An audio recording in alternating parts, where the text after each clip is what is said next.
Quand on pense au minimalisme, on se voit déjà avec des gens qui sont omnibulés par essayer de battre le record de vivre avec le moins d'objets possible, ou avec Marie Kondo qui va vous expliquer comment est-ce qu'il faut ranger vos placards de la bonne manière. Mais en fait, le minimalisme, c'est un petit peu plus profond que ça, parce que c'est en lien avec une notion de charge mentale. Vous prenez Mark Zuckerberg, qui est quand même pas un petit patron, vous le voyez toujours habillé de la même manière avec son t-shirt et son jean noir, et en fait, c'est pas quelqu'un qui est sale, c'est quelqu'un qui a toujours la même tenue, tout simplement parce qu'il explique que le matin, quand lui se lève et qu'il va dans sa penderie, ça lui fait un choix mental qui est moins important à faire.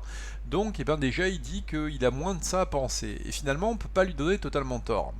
En informatique, eh ben, c'est à peu près pareil, c'est-à-dire que si vous commencez par exemple à multiplier les appareils, vous allez avoir une montre connectée, vous avez une tablette, vous avez un smartphone, vous avez un ordinateur, ça veut dire que pour tous ces appareils, il va falloir que vous pensiez à les mettre à jour, parce que sinon vous allez avoir des problèmes, il va falloir que vous vous assuriez de les charger, de leur bon fonctionnement, parfois de mettre le système d'exploitation à jour, le firmware, parfois de les réparer quand ils tombent en panne, et pourtant, est-ce que vous avez vraiment besoin d'avoir tous ces appareils? C'est ça en fait qu'il faut essayer de noter dans la notion de minimalisme en informatique, c'est-à-dire c'est cette question qui est sous-jacente, c'est de s'interroger pour savoir est-ce que j'ai vraiment besoin de tout ça, parce que ça crée effectivement une charge mentale, parce que ce sont des choses, il faut s'en occuper.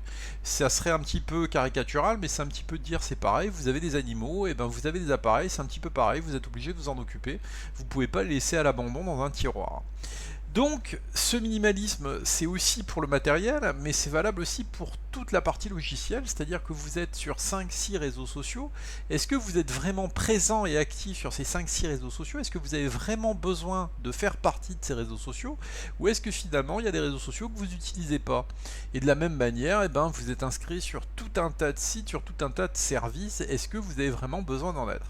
Alors on pourrait me dire que finalement, contrairement à un chien, un appareil informatique ou un service, s'il reste dans un tiroir, eh ben c'est pas bien grave. Et pourtant si. Parce qu'en fait, plus vous allez multiplier les réseaux sociaux ou les sites internet sur lesquels vous êtes présent, et plus vous multipliez potentiellement les failles de sécurité qui sont inhérentes à ces sites. Il faut savoir qu'aujourd'hui, on n'a pas une semaine sur laquelle vous avez un site qui se fait pas hacker. Demain, ça peut être un réseau social, ça peut être autre chose. Et c'est autant de données qui vont être récupérées contre vous et qui finalement vont pouvoir servir aux arnaques.